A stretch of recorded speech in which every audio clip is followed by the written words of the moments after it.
Well, I think private equity investors, to put it short, they can ask three questions. The first question that, and private equity investors are, of course, already asking these questions is, how does GenAI impact my productivity gains? Take any portfolio company and how does GenAI change the structure of my R&D, my G&A, and my sales and marketing, which, to simplify, are the three core buckets of OpEx.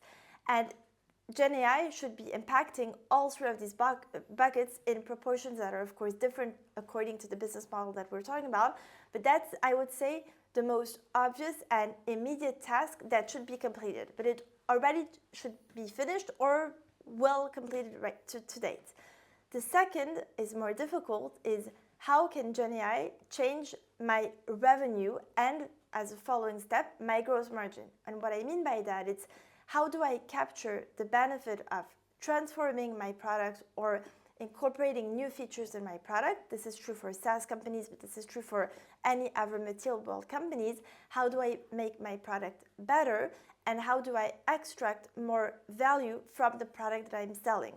So in the SaaS world, for example, it's how am I going from a user-based pricing to a usage-based pricing with all the reflections that follow that change from user-based to usage-based.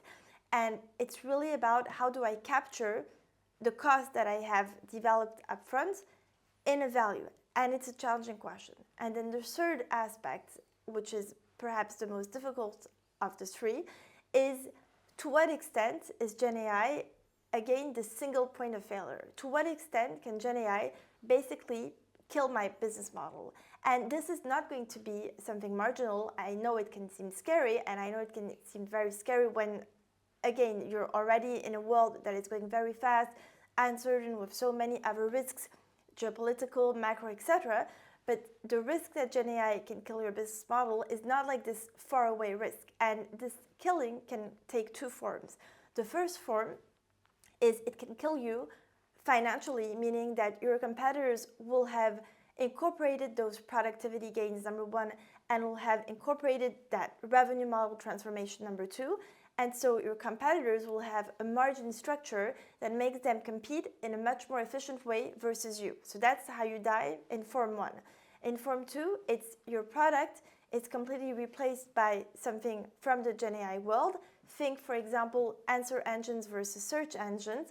Well, to see how that is going to develop can have consequences that are so fundamental. It's not a question about having the right margin structure. It's a question about your business model could not exist. And so thank goodness, like in any revolution of this kind, there is time to adapt, but it's extremely important to have this prospective thinking and to know that the challenge is not in 1 year or in 2 years, but it's at your door.